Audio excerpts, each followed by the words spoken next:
Hey guys, it's me, Freddy Pop Collector, and welcome to Season 3 of Useless FNAF Facts. It's hard to believe that it's already been 10 months since the end of Season 2, but nonetheless, here we are back again for one final season of Useless FNAF Facts. This will be the final season. In case you are unaware, let me break down how the Useless FNAF Facts series works. There are 4 episodes in each season, and each episode will feature 20 useless Five Nights at Freddy's trivia facts. This series can cover information with anything to do with the franchise: merch, books, games, references in other media, literally anything. So, for example, this is episode 1, which will list off 20 useless Five Nights at Freddy's facts that won't really help you with lore or anything, it's just random information. So without wasting any more time, let's kick off Season 3 of Useless FNAF Facts. I'm sure almost every FNAF fan is familiar with the iconic thank you image from Scott Cawthon. This was presumed to be one final message to the fans and the end of the franchise. Like that's ever gonna happen. Anyways, exposition out of the way, let's get into the actual fact. At first glance, all the characters look pretty normal, right? But take a closer look at Golden Freddy. This is the only instance in the entire series where Golden Freddy doesn't have hollow eyes with just white pupils. He has actual eyes in this image. It's creepy in a weird, different way. It's very bizarre to see. One thing that I feel goes vastly unappreciated in the FNAF series is the ambience tracks. These soundtracks do a great job at fleshing out that horror vibe. They build great atmosphere. For this particular video, we'll be taking a closer look at the Ambience 1 track from Five Nights at Freddy's 2. Listen to this.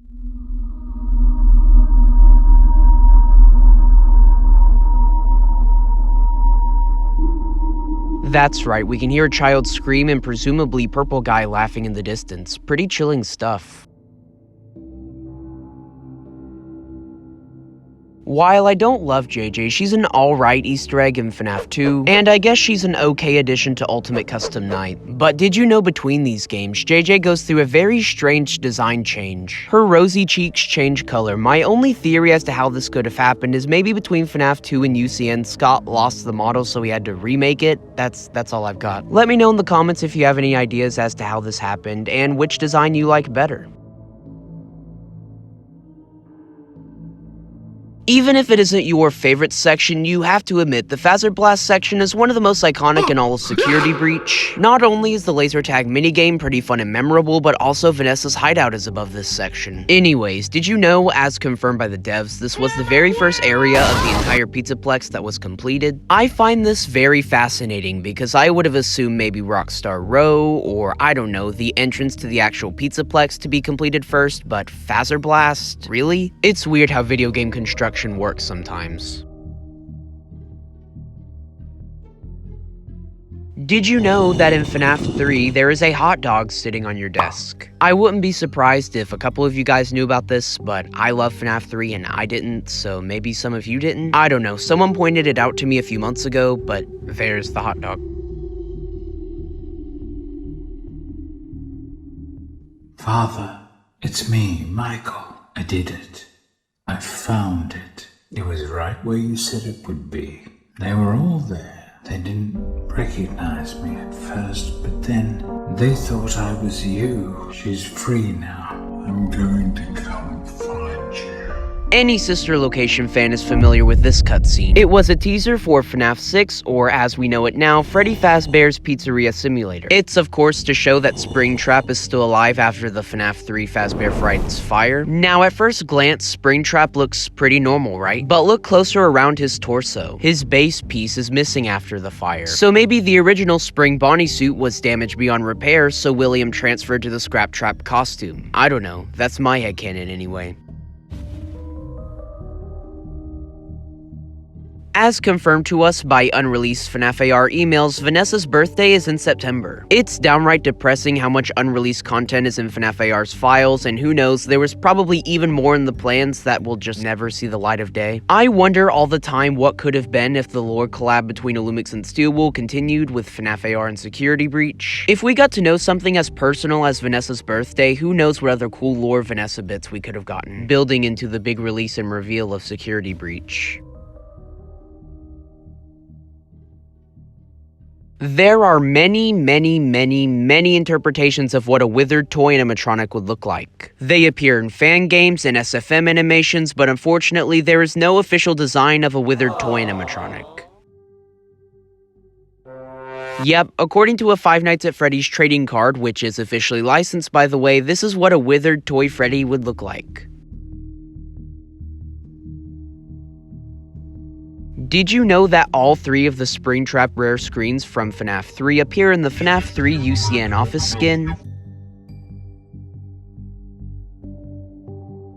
According to the Freddy Files, Nightmare Ione is in FNAF AR, but as anyone who's played Special Delivery knows, this isn't true. Like, it's literally just a flat-out lie. The only Nightmare characters in FNAF AR are Plushtrap, Jacko Bonnie, and Jacko Chica. So I wonder how this happened. There isn't even a puppet in FNAF AR yet. Not the regular puppet, Phantom puppet, not even Lefty, technically. Next time you go to the Freddy Files for information, please take anything you read there with a grain of salt. Also, here's a little mini fact inside this fact. While we're discussing Nightmare Ione, did you know that in the FNAF VR Help Wanted credits, under the Pizzeria Simulator section, it credits Nightmare Ione? Why?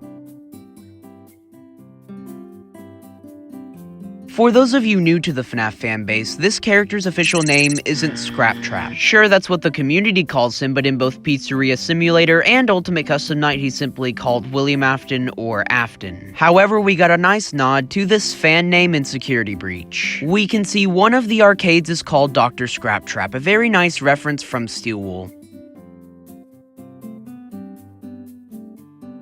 Did you know in Five Nights at Freddy's 2, there is only one core animatronic that is never mentioned by Phone Guy? The Withereds, the toys, the puppet, and the mangle are all acknowledged and accounted for by Phone Guy. Strangely enough, however, Balloon Boy is never mentioned, not even alluded to. It's weird because he's a new addition to the games, so you'd think we would get some info on him, but nothing. Back in 2014-2015, this sparked many debates that Balloon Boy might be a hallucination, and even though this is all but confirmed false, it makes you wonder why the game never mentions Balloon Boy at all.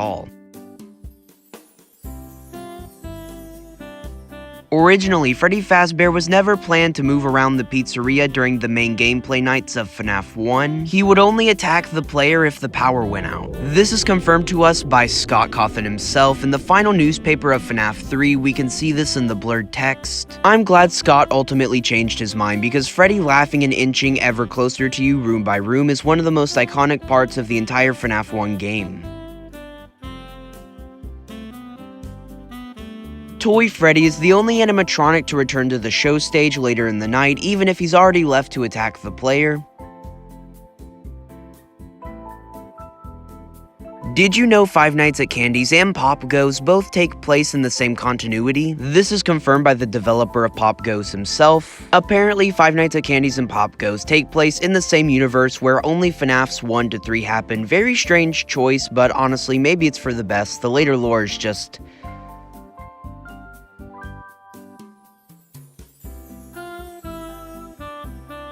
According to PJ Haywood, the voice actor for Scraptrap, he based Scraptrap's voice on Hannibal Lecter from Silence of the Lambs.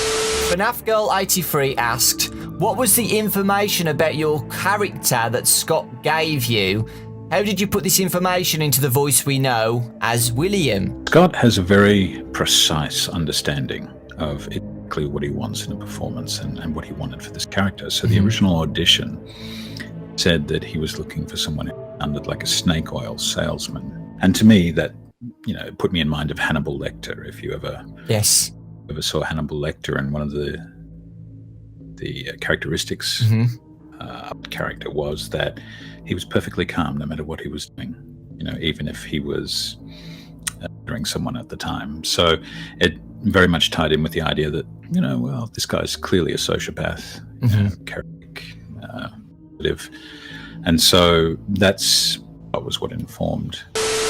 Very interesting insight on how this voice came to be. I can definitely hear some of that Hannibal Lecter translated through. If you want to watch the full interview between Dawko and PJ Haywood, I'll link it in the description, but for now, let's move on to the next fact.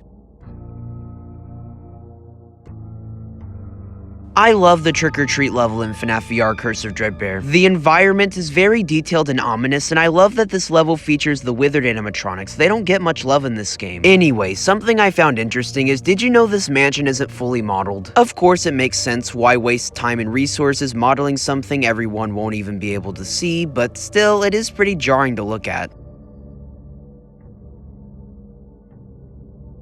Remember how FNAF VR Help Wanted had a gallery where you could see all the animatronics? Well, Security Breach originally had one as well. Here you could get a closer detailed look at all the wonderful models in Security Breach, including Burn Trap as well, but unfortunately this was cut and never added in a later update. Why?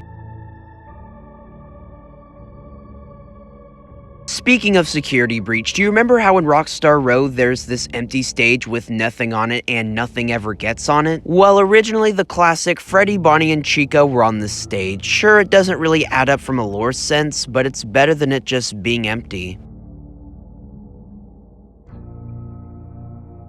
The final fact I have for you guys today is actually about a very obscure character, Shadow Freddy. So as we all know, Shadow Freddy is an Easter egg in Five Nights at Freddy's 2. As if he wasn't already obscure and shafted enough, in the original Five Nights at Freddy's 2 mobile port, he was literally just cut out of the game.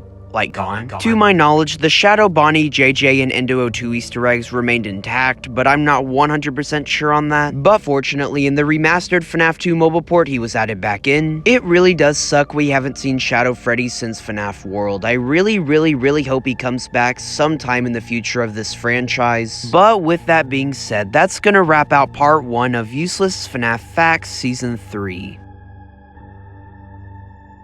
Thank you all so much for watching. I hope you enjoyed the start of Season 3 of Useless FNAF Facts. I know, I need to get back to work on Season 2 of model comparisons, and spoiler alert, Season 2 of Interesting Possible FNAF Theories is in the works. Those videos are coming soon, but this one was just so close to being done, I thought might as well just finish it. But with that being said, that's all I have for now. Thank you guys so much for watching. Like and subscribe if you're new, and I will see you guys in the next video. Bye.